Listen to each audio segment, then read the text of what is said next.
નમસ્કાર મિત્રો, ભૂપેશા ચેનલમાં આપનું હાર્દિક સ્વાગત છે।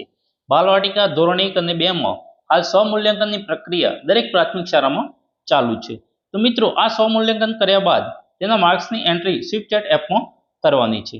તો તે એન્ટ્રી કેવી રીતે કરવી તેની સંપૂર્ણ માહિતી આપણે આ વિડીયોમાં જોઈશું। જો મારી ચેનલ પર પહેલી વાર આવ્યા હો તો ચેનલને સબસ્ક્રાઇબ કરો અને વિડીયોને લાઈક કરો। સૌપ્રથમ મિત્રો સ્વિફ્ટચેટ એપ ઓપન કરો। ત્યારબાદ મિત્રો ક્ષમતા પર ક્લિક કરો। જો મિત્રો ક્લિક કરશો એટલે આ રીતનું પેજ ઓપન થશે। તેમાં 4 ડોટ આપેલા છે તેના પર ક્લિક કરી અને હોમ મેનુ પર જાઓ।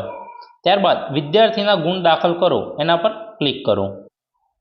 ત્યારબાદ મિત્રો ધોરણ પસંદ કરવાનું કહેશે। તેમાંથી બાલવાટિકા ધોરણ 1 અને ધોરણ 2 આમાંથી આપણે બાલવાટિકા પસંદ કરીશું। ત્યારબાદ વર્ગ સિલેક્ટ કરો।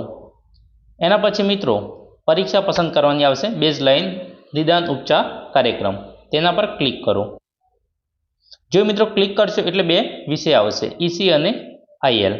એમાંથી આપણે ઈસી બેઝલાઇન સર્વે છે એ આપણે એના પર ક્લિક કરીશું। જો મિત્રો ક્લિક કરશો એટલે એન્ટર માર્ક્સ આવું આવશે, તેના પર ક્લિક કરો। ત્યારબાદ મિત્રો સિલેક્ટ સ્ટુડન્ટનું નામ છે એ અહીંથી સિલેક્ટ કરો। તમારે જે સ્ટુડન્ટના માર્ક્સની એન્ટ્રી કરવાની હોય તેનું નામ અહીં સિલેક્ટ કરો। સિલેક્ટ કર્યા બાદ મિત્રો સ્ટુડન્ટ આઈડી અને ટેસ્ટ ડિટેલ આવી જશે। ત્યારબાદ એની એટેન્ડન્સ એટલે કે આપણે પ્રેઝન્ટ કરીશું। ત્યારબાદ 4 ક્વેશ્ચન આપેલા છે તેના આપણે જે માર્ક્સ આપેલા છે તે અહીંથી એન્ટર કરવાના રહેશે। 4 પ્રશ્નોનો માર્ક્સ એન્ટર કર્યા બાદ તેને સેવ આપો। મિત્રો આ રીતે દરેક સ્ટુડન્ટના જે છે એ માર્ક્સની એન્ટ્રી કરવાની રહેશે। દરેક સ્ટુડન્ટના માર્ક્સની એન્ટ્રી કર્યા બાદ મિત્રો તમે વિષય બદલો અથવા ધોરણ પણ બદલી શકો છો।